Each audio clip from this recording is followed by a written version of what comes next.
ठंड में अमीर और गरीब।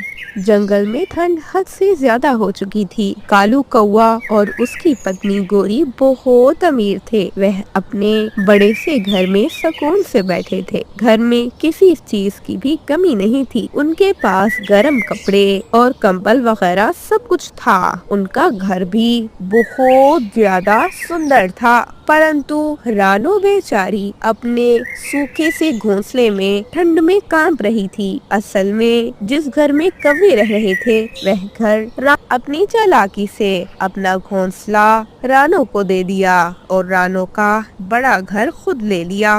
बेचारी रानो के छोटे बेटे को ठंड के कारण बहुत बुखार था। माँ, मेरी तबीयत बहुत खराब है। मुझे बहुत ठंड लग रही है। मेरे गले में भी दर्द हो रहा है और मेरे पंख भी दुख रहे हैं। हाँ बेटा, आपकी तबीयत ठीक नहीं है। आपको बुखार हो गया है। परंतु आपको तो पता है ना कि बुलबुल दीदी बिना पैसे के इलाज नहीं करती। वह दवाई के बदले कोई फल मांगेंगी तो मैं क्या करूँगी? मेरे पास तो कुछ नहीं है अभी।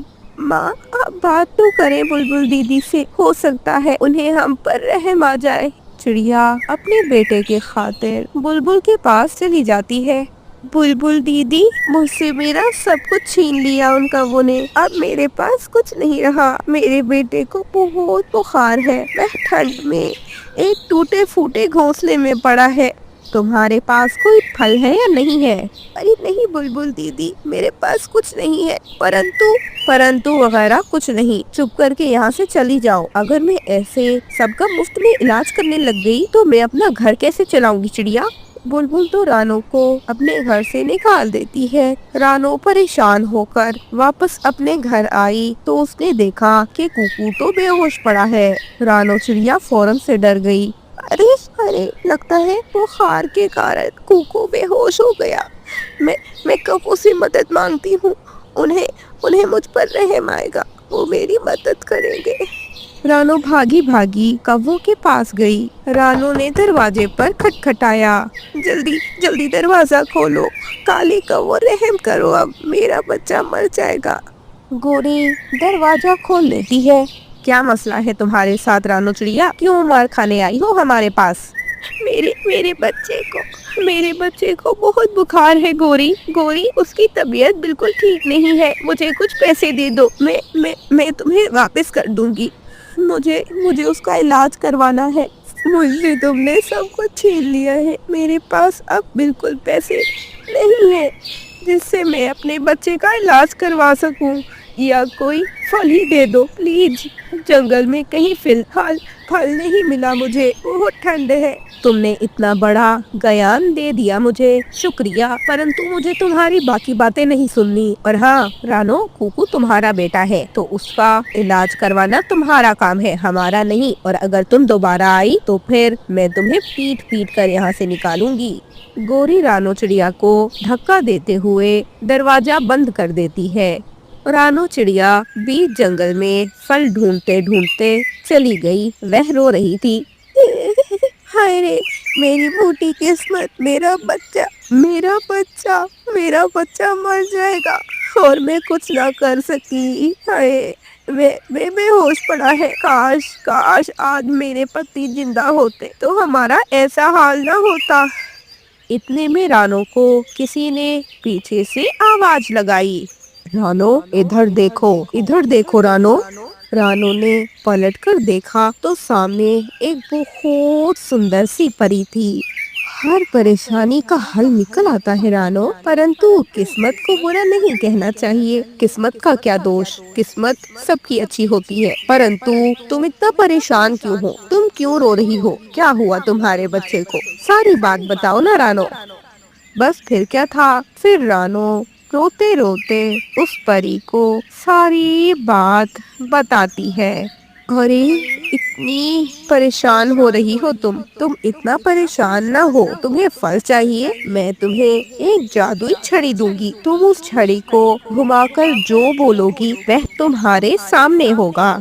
बस फिर क्या था, फिर ऐसे वो परी रानो को एक छड़ी देती है और छड़ी की मदद से रानो एक फल लेती है और फल बुलबुल को देकर अपने बेटे का इलाज करवा लेती है। ऐसे रानो एक घर मांगती है और छड़ी से रानो की सारी जरूरियात पूरी हो गई। अब रानो के पास बहुत अच्छा घर था, गर्म कपड़े थे और जरूरत की हर चीज थी। कुकू भी अब ठीक हो चुका था। अब रानो चिड़िया सर्दी के मौसम में बीमार पक्षियों की मदद कर रही थी उस छड़ी की मदद से, और रानो उन पक्षियों की भी मदद कर रही थी जिनका ठंड के मौसम में अपना घर नहीं था और वो टूटे फूटे घोंसलों में बैठे थे। ऐसे बहुत समय बीत गया। अब रानो को लगा कि उसे इस छड़ी की कोई जरूरत नहीं रही, इसीलिए रानो वापस उसी जगह आ गई जहाँ से वह उसे परी को लौटा सके। परी को रानो ने बुलाया ही के परी फौरन सामने आ गई। परी का रानो ने बहुत बहुत धन्यवाद किया। परी जी बहुत बहुत धन्यवाद, परंतु अब मुझे ये छड़ी नहीं चाहिए। मुझे किसी चीज की कमी नहीं और मैंने बहुत से पक्षियों की भी मदद की है। नहीं चिड़िया, ये मैंने तुमसे लेने के लिए तो नहीं दी थी, परंतु ठीक है, तुम मुझे ये लौटा दो। परंतु आने वाले वक्त में कभी तुम्हें मेरी जरूरत पड़े तो मुझे जरूर बताना। आपका बहुत बहुत धन्यवाद। आपको पता है आप बहुत अच्छी है, आपकी वजह से आज मेरा बेटा जिंदा है, वरना उन कौवों ने तो बहुत अत्याचार किया था हम पर। दूसरी ओर कालू कौवा रानो का वो घर जो कि उन्होंने रानो से ही चोरी छुपे लिया था, चालाकी करके अब वो घर बेच दिया था। और तो और जितने भी उनके पास पैसे थे वो खर्च हो गए, उनके पास अब कुछ नहीं था। अब वो भी एक टूटे फूटे घोंसले में बैठे थे और पछता रहे थे। रानो चिड़िया ने पूरे 7 अंडे दिए हुए थे। उसकी सास और उसका पति बहुत खुश थे, उनके अंडों से बेटे निकलेंगे। परंतु कुछ ही दिन बाद रानो चिड़िया के अंडे फूट गए और अंडों से 7 बेटियां निकली, जिन्हें देखकर तो सास और रानो का पति बहुत ज्यादा गुस्से में आ गए। अब रानो पर वह दोनों चिल्ला रहे थे, अरे कलमुही, तू है ही ऐसी। हाँ, क्या क्या सपने देखे मैंने, और तूने मेरे सारे सपने तोड़ दिए। हाय रे, मेरी तो किस्मत फूटी। आकाश आकाश, अब बता तेरी ये पत्नी कितनी बुरी है, इसके 7 अंडों से बेटियां निकली। हाय रे, इन बेटियों को तू सारी जिंदगी खिलाता पिलाता रहेगा मेरे बेटे। हाय, तेरी तो जिंदगी खत्म हो जाएगी इनको खिलाते पिला। परंतु इनका पेट नहीं भरेगा, आखिर में तुझे इन्हें बहुत दहेज देना पड़ेगा। फिर भी तेरी जान नहीं छूटेगी। फिर भी ये अपने पति के साथ तेरे पास आती रहेंगी पैसे लेने। तेरी तो जिंदगी ही बर्बाद हो गई बेटे। माँ, आपको क्या हो गया है? आप मेरी 7 बेटियों की इतनी बुराइयां क्यों कर रही हैं? ये सब उनके पंख में नहीं और ना मेरे। ऊपर वाले ने यही लिखा था, जो होना था वो हो गया। और अब के जमाने में ऐसी बातें कौन करता है? ये बातें तो आप बिल्कुल ही गलत कर रही हैं। आइंदा ऐसा कहा तो सही नहीं होगा। ये कोई भूत नहीं है। चुप कर जाओ वरना तेरी जबान काट कर रख दूंगा।